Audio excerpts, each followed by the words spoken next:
everybody. Just let me know when you're in the paper and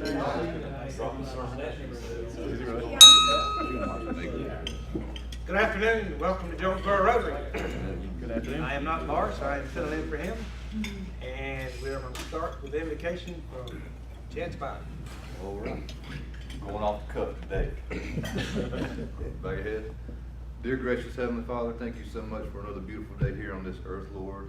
We pray for the mission of Rotary to end polio across the world and be with everyone in their businesses as they thrive and we serve you in our daily mission and help all the volunteerism that goes out throughout Rotary clubs and we pray that what we're doing in the community has a positive effect on people that need it.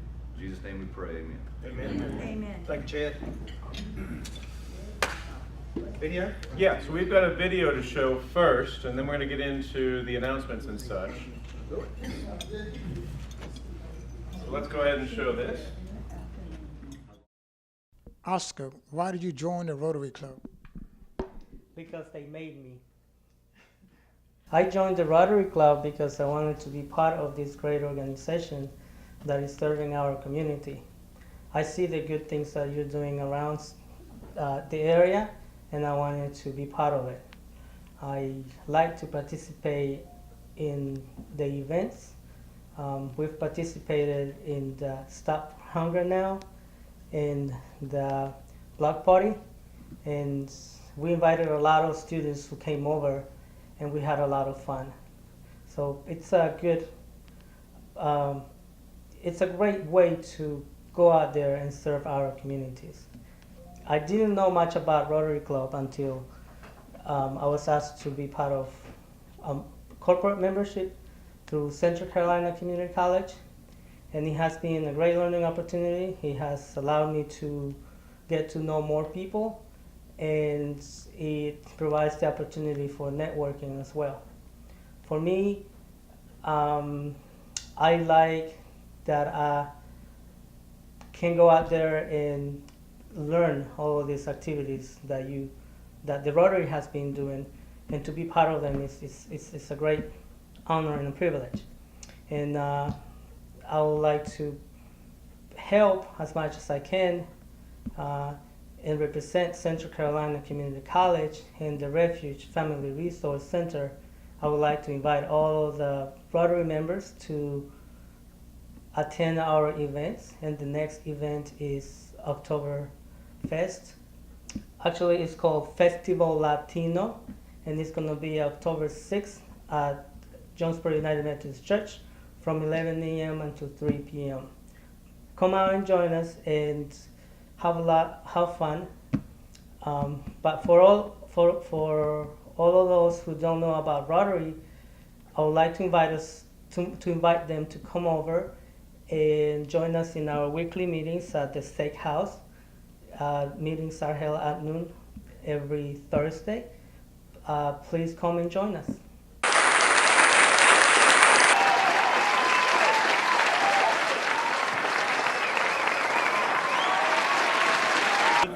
live from Camelback Brewing Company is the Jonesboro Rotary Club. Who wrote the script? Take 99. Live from the Camelback Brewing Company, it's the Jonesboro Rotary Club. It's Jonesboro Rotary Club, live from Camelback Brewing Company.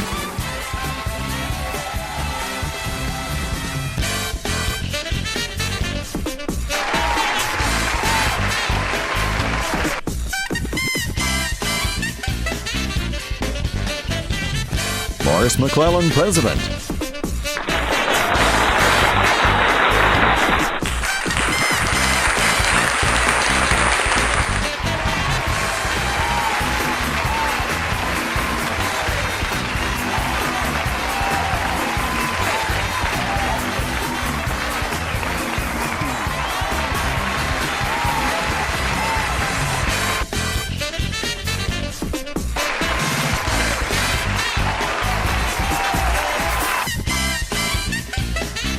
Featuring Rotary Club Queen. Starring Mary Have Two Little Lamb, David Spivey, John Crumpton, Van Silliman, Mike Wallace,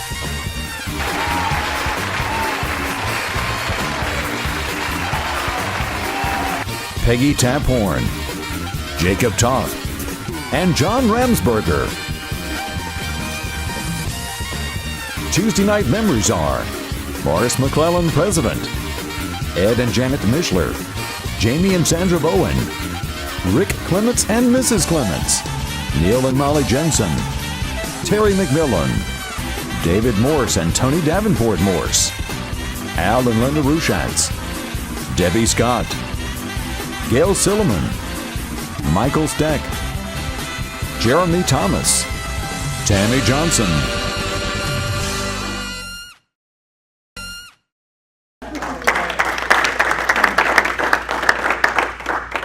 Good job, Terry. That was a nice evening. Mike, thanks for letting us come down and do that. That was a lot of fun and good participation. This morning we had quite a few Rotarians at the CUOC packing bags for backpack valves. I think we had 8 of us, maybe. That's About about 8 of us right. there today. With the Sanford Rotary. Sanford Rotary was there also. They had about 2, 3. No, they had about 6 or 7 as well. They had about the same amount. So. But anyway, it was good. Thanks for everybody for coming out and helping with that. It was, I was fortunate enough to be able to get out there. I was in town this morning, so I could get out there and do that. So,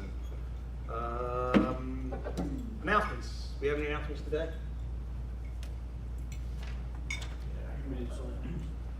Neil? Just a real quick one. I want to thank people that responded on the member directory. I had made a few errors and I've corrected it, and I'll send out an updated one this week. Here. I'm sorry. No problem. I took your thunder. No problem. Ladies and gentlemen, here. Good afternoon, everybody. First of all, we'd like to welcome Justin Smith, who's been working on this presentation. Tech support. Yeah. Justin, looking forward to your presentation this afternoon. Before we get to the other announcements, I have some goodies I'd like to give out to our new inductees from last week. So, Chad, you want to come up first? For Chad, we have his Rotary T-shirt, his name badge, and his certificate to hang on his wall. Welcome again, Chad. Yes.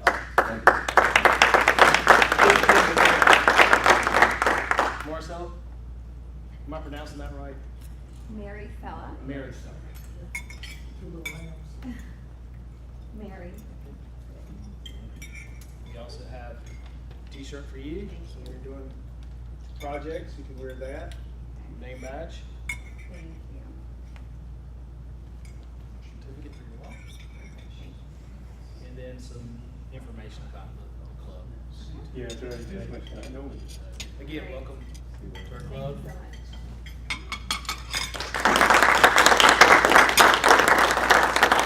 Any other announcements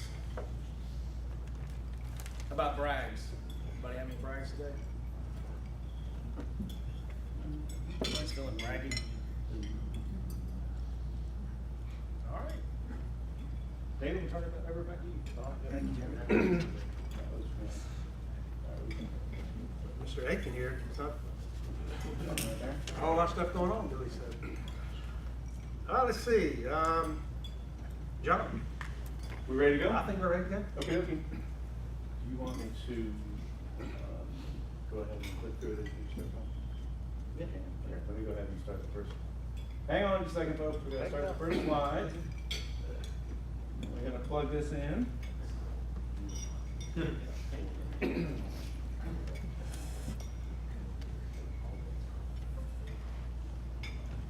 All right.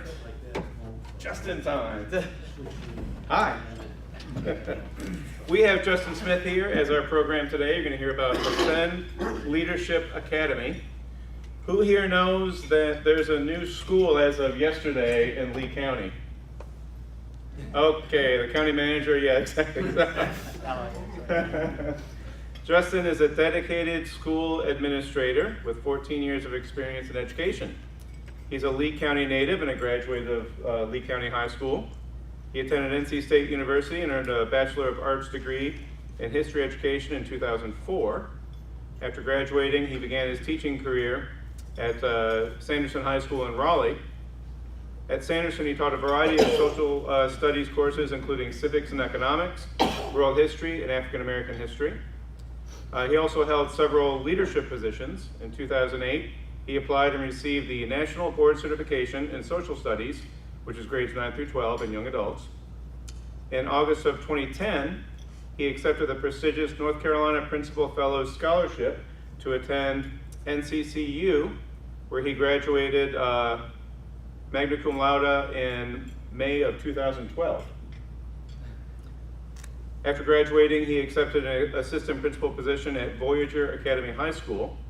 He worked closely with the principal, Corey Drawn, to establish a rigorous project-based learning academic program. In 2015, he moved to Voyager Academy Middle School after the prior administration abruptly parted ways with Voyager. He worked quickly to re-energize the learning community and solidify the school culture. In 2017, Justin helped establish Ascend Leadership Academy, a charter school set to open in Sanford in August of 2018, which is now. Justin led ALA's Board of Directors through the application and ready to open process with the NC Office of Charter Schools. He is married, has 2 young boys, and currently serves as ALA's Managing Director. So please, a warm Rotary welcome for Justin Smith.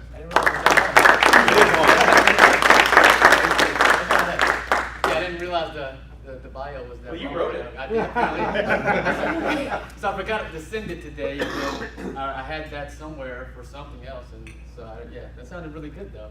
But, I think the most important thing is that I am a Sanford native. Moved here when I was 7 or so. Me and Chad hung out a lot. We played a lot of sports together. I just realized I was. Bus 19, Miss Porter, Hawkins Avenue. Yeah, right, that's right. Yeah. All lived up Hawkins Avenue.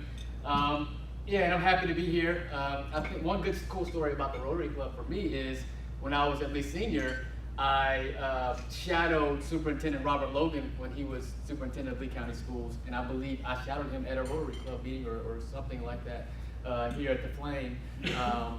So that's a cool little segue here to what we're talking about.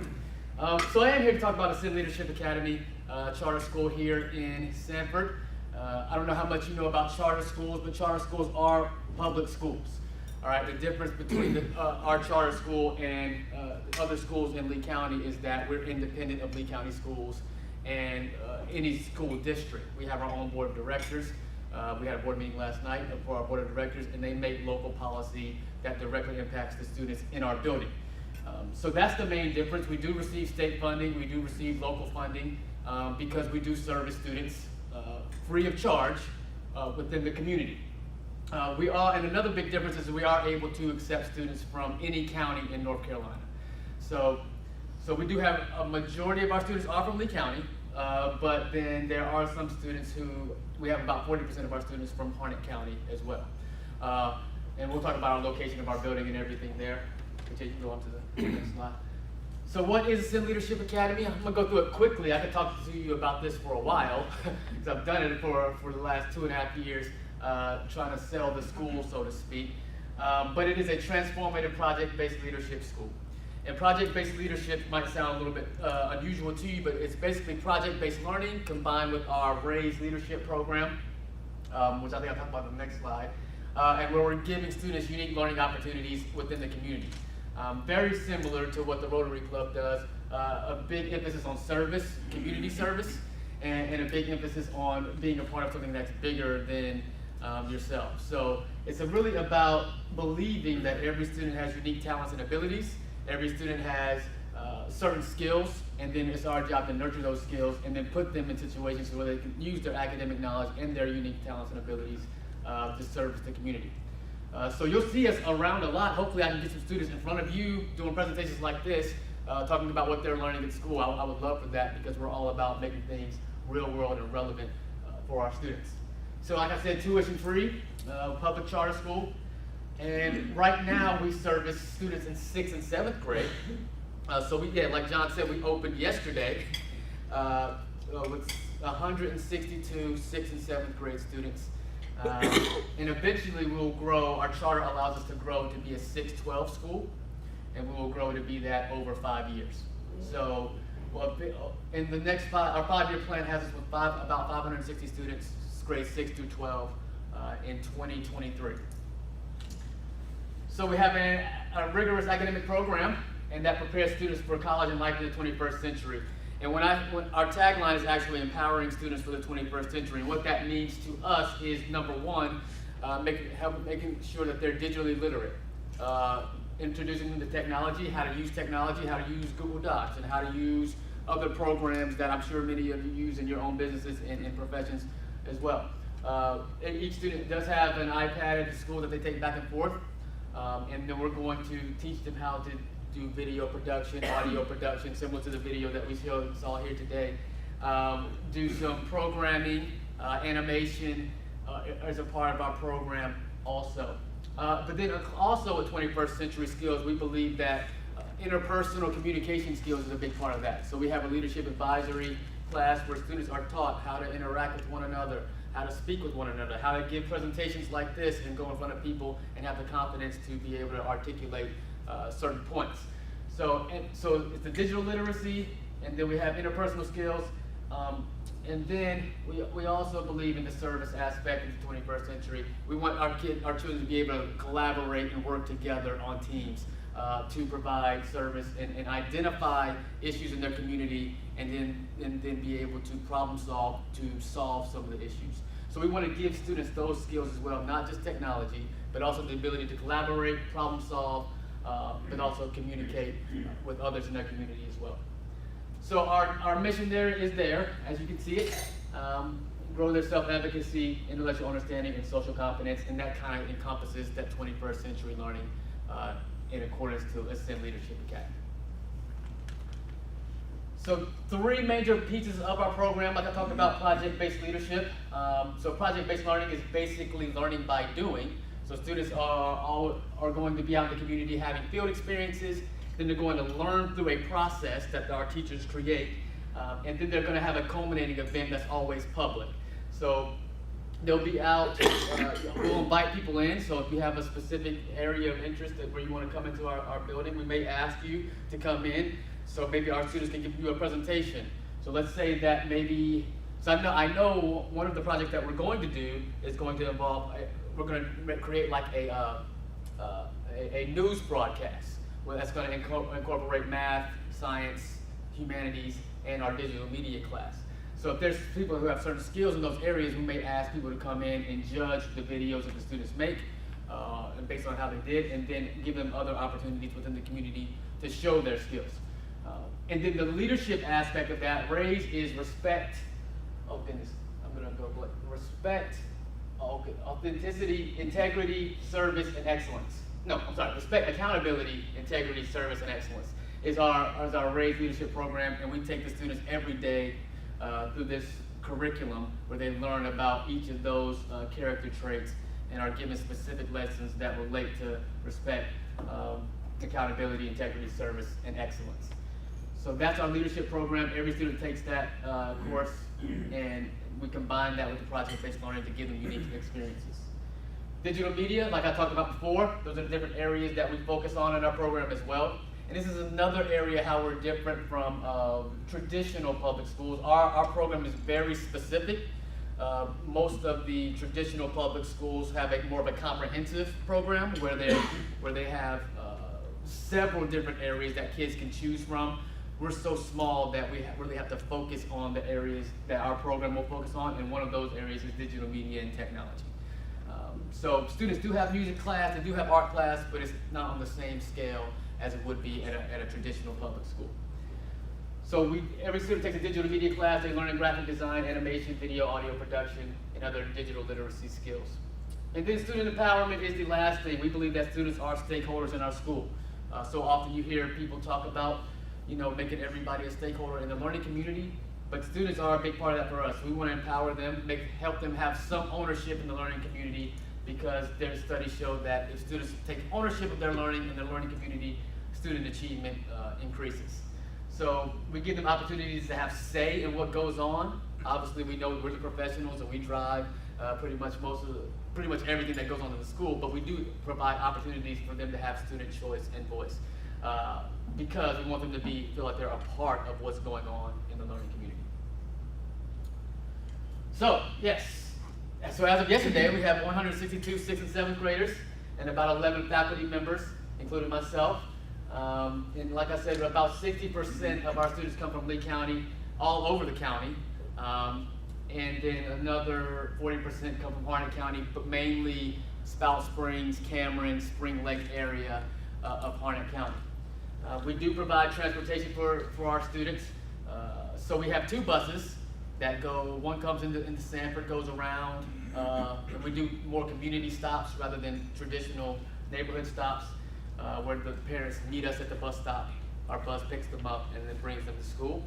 And in Harnett County, we do a similar situation where we go to the various neighborhoods, have one stop, pick up, and come back to the school. So we do have transportation for our students. That is another thing that some charter schools don't have, but we are offering that. But in comparison to traditional public schools, we have 2 buses, and then I'm sure traditional public schools have a fleet of buses for the students that they have to get to.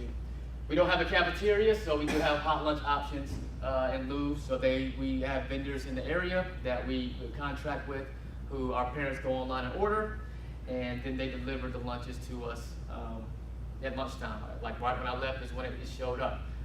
So students get the lunch, they eat their hot lunch option, or they bring their own lunch if they choose to do that.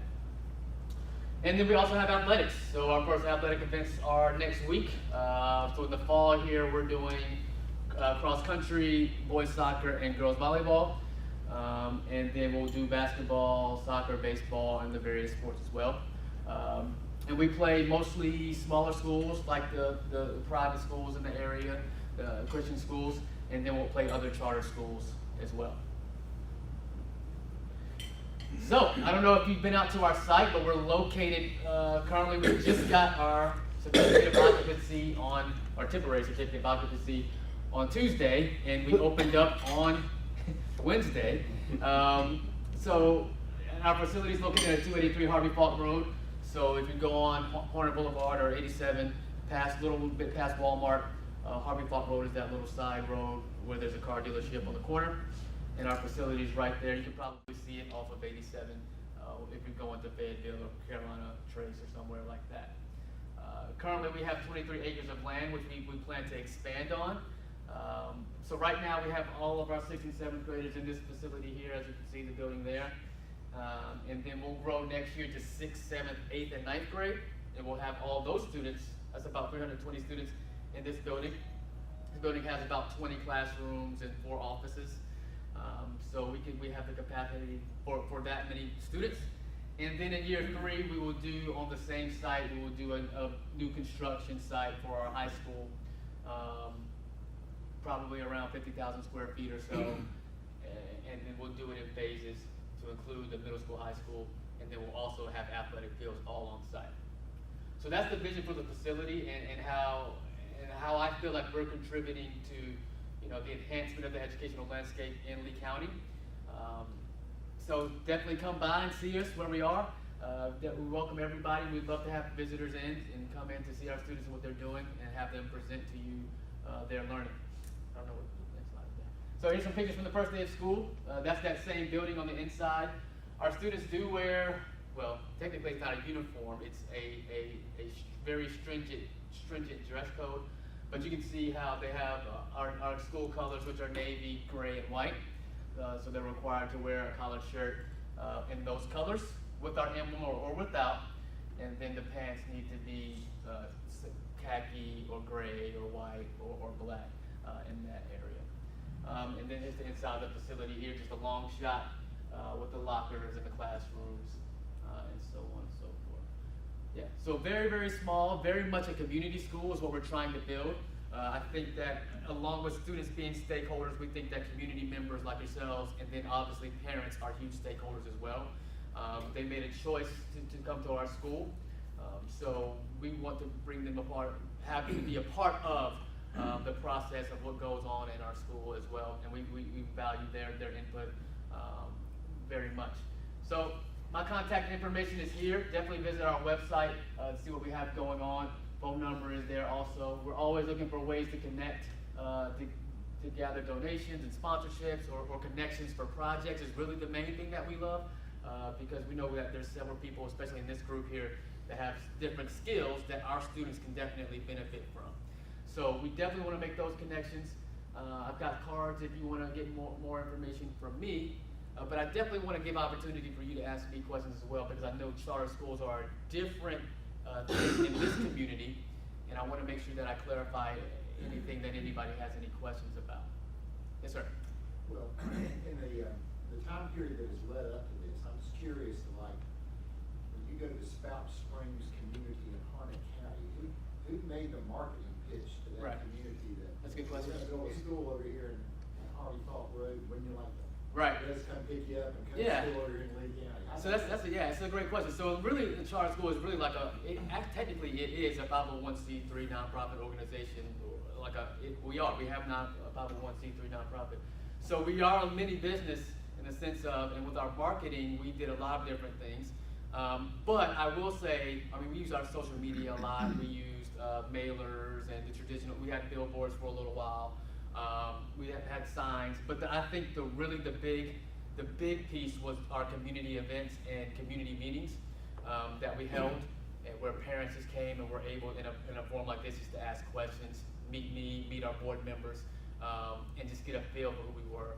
Because we were trying to make a community school, so we wanted to give parents the opportunity to be a part of that community from an early point. So when those meetings started, we had a core group of families get together, and then it was kind of a grassroots effort to bring other families in, word of mouth. I can't really speak to anything more specific than that when it comes to marketing that led to us getting to our 162 students. Yeah. Sure. How would a student get into That's a good school? question. What's the criteria? Yeah, I didn't mention that. That's right. So, yeah, so charter schools, our only eligibility requirement for a charter school is to live in the state of North Carolina. So if you live in North Carolina, you can attend our school. Now, our charter caps our enrollment at a certain amount, though. So for example, our number for this school year was 160 students. So we have to cap our enrollment. So we have an open application period in January and February. And then let's say more than 160 students apply, then we have a random lottery to see which students are accepted. So we can only have 160, we can only have 80 per grade level. So if 95 people, actually that's what happened, 90 people applied for 6th grade. So we randomly selected, we have a program that randomly selected which students were accepted. The others go to a wait list. And then if people withdraw or leave, then we're able to call on the wait list. So no requirement as far as academics or demographics or anything like that. We actually have a very diverse group of students who are there socioeconomically, ethnically, racially, ability-wise as well across the board. We service students with disabilities also. So yeah, there's no eligibility requirement, and by law we can't discriminate who's accepted and who isn't. Yes. When they graduate, do they just get a standard North Carolina GED? Yeah. No, when they get the North Carolina diploma. Right. Yeah. So we're still accountable. That's a good question. So we're still accountable to the North Carolina State Board of Education, and we're still accountable to the Department of Public Instruction. We're just not accountable to Lee County schools or Harnett County schools. We have our own local board who makes local policy. So that's a key thing. So all the things that the state requires public schools to do, we have to do, for the most part. There are some things that we can opt out of. Yes. Your funding is per student? Yeah. So that's a great question. So we have a per pupil allotment, right? So the way I explain it is the funding follows the student. So for example, if a student moved out of Lee County and moved to Harnett County, Lee County is not going to be paid for that student anymore by the state. Harnett County would. So if they enroll in our charter school, it's just like that student just moving to our charter school, the money follows the student. So yes, so there's a per pupil allotment that we receive from the state and the local government, because we're servicing students in North Carolina and we're servicing students in Lee County or Harnett County. So Harnett also. Yeah, that's right, kicks in. that's right, yeah. So based on the number of students we have in Harnett County, we get a percentage from them, based on the number of students we have in Lee County. What's your pay scale for teachers versus That's a good conventional? So, yeah, so we don't have to follow the salary schedule of the state or of Lee County schools. What we've tried to do is be competitive, obviously, because we have teachers who live in this, Lee County and Sanford, and we want to make sure that we have qualified teachers, and we would have to be competitive with the 10% supplement that's in Lee County. So just competitive. Yeah, so we are. So it is. Yeah, we don't have a schedule. We're not required to have a certain amount for teachers, but we understand that to get quality teachers and people who are certified in their areas, we're going to have to be competitive with the local supplement and salary range. I would hope you'd be more than competitive. Yeah. I mean, there's instances that we are, So I mean, it's more of a we can negotiate. Everything's negotiable in a charter school, so and all of our employees are at will, so we can negotiate those. And there's certain, there's certain areas that are more of a need, then we are able to be more competitive. Yes, sir. I still probably don't understand the financial piece of Sure. this. Where does the money come from for 23-acre tracts of land? And That's a good question. buildings and buses and all this? That's a great question. So so we had for our land specifically, we had a development company that we worked with, who agreed to take the risk, I guess initially, to take down the land and develop the property and build our facility. And then we will ordinarily charter schools, and more than likely we will. Right now we're in a lease with the development company that we pay every month. And then down the line, once the project's completed, we'll go to bond financing, hopefully with the federal government, Department of Agriculture, or you could go with a private bank and do bond financing where you get a little bit better rate and you can pay But the over funds time. actually come out of the per student allocation. So yeah, for our facility, yes. So that's another difference between a charter school and a traditional public school is that our facility, we have to figure out how to pay for and to get 23 acres of land. So yes, so we will pay our lease payment from that per pupil allotment, right? Justin, do you have end of grade testing, EOGs? Yes. Do you have the same standardized testing as the middles? We do. So yeah, we're accountable. I would even say more so to those end of grade tests in the North Carolina accountability model with EOGs, EOCs, all of those as traditional public schools, because we are still a North Carolina public school, and that's state statute that all public schools have to take those. So, and I apologize if I didn't hear you correctly. So does DPI hand down your curriculum? Yeah. So yeah, we're still Mandate your accountable to the curriculum from North Carolina Department of Instruction. Yeah. Okay. Yeah, instruction. Yeah. Any questions? Yes, sir. I think the question come up as to, you talked about the teachers have the same requirements? Yeah. So certification wise? Yes. So we have a little bit of no, we don't have the same requirements, but we try to have all teachers certified in their subject area in all of our classes. But technically, a charter school only has a 50% certification requirement by the state. So that is a little bit different from a traditional public schools. So we can be a little bit more creative on who we hire. That's just it, it allows you a little more. A little bit more for freedom. But most charter schools try to get certified teachers in their area. But you have to have at least half. And right now we're at we have only a couple, so we're about 75% of our staff is certified in their area. So, yeah. How did you, when you had this vision, you started this, why did you start at 6th and 7th grade? That's a good question. That's a good question. So one of the things that you have to do as part of the application process is I target an area, and then part of the application process is really like a huge grant that you write. Is basically what you do, and you have to give rationale of why you're targeting that area, and that's going to be based on data that you receive from community members, parents, so on and so forth. And a lot of the need was in this area was for middle school, particularly 6th and 7th grade in the first year, because 6th grade is a natural break for school. So kids are usually going from elementary to another middle school somewhere. So they can just come to our school. And then 7th grade is more about, you know, they went 1 year to middle school and then maybe they didn't have a good experience or they want something different, and they can change in the middle of their middle school career. Is why we make those decisions. So it's very difficult to get 8th graders. It's very difficult to get 11th and 12th graders because they're already established at their schools and they're finishing out. So the process would be 6th and 7th graders here. Yep. Eventually They'll keep grow growing up. Right. And Yeah. new classes come in Right. to where you get to. Yeah. And so we'll fill 6th grade every year rather than the other grade levels that grow up. Yep. All good questions. Yes, sir. This emphasis, this narrow niche on digital media. Right. Is that because you had a skilled instructor there, or you felt like that's where the need was for student education? Yeah, I mean, I think it's a combination of both. I mean, we do have 2 skilled digital media teachers who are like core teachers, for sure. But we also felt like our mission was to prepare students for the 21st century, and a part of that would be the technology wave and preparing them for that, and giving them the skills necessary so that when they are adults, that it won't pass them by, and they'll have the skills necessary to compete in a digital world, which is what our world is going to. So that was kind of the reasoning behind it, for sure. Yeah, absolutely. Yeah. So another thing with that is we don't have textbooks.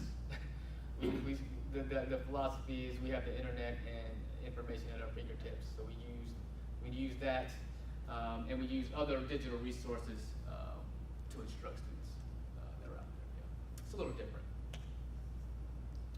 One more question. Will you be teaching your future basketball team, your point guard skills? Will y'all be? Yeah, I don't know. Yeah, I don't know. Yeah, that's a long way, long time ago. But yeah, I mean, I'll give them a little bit more. Well, thank you for having me. I appreciate it.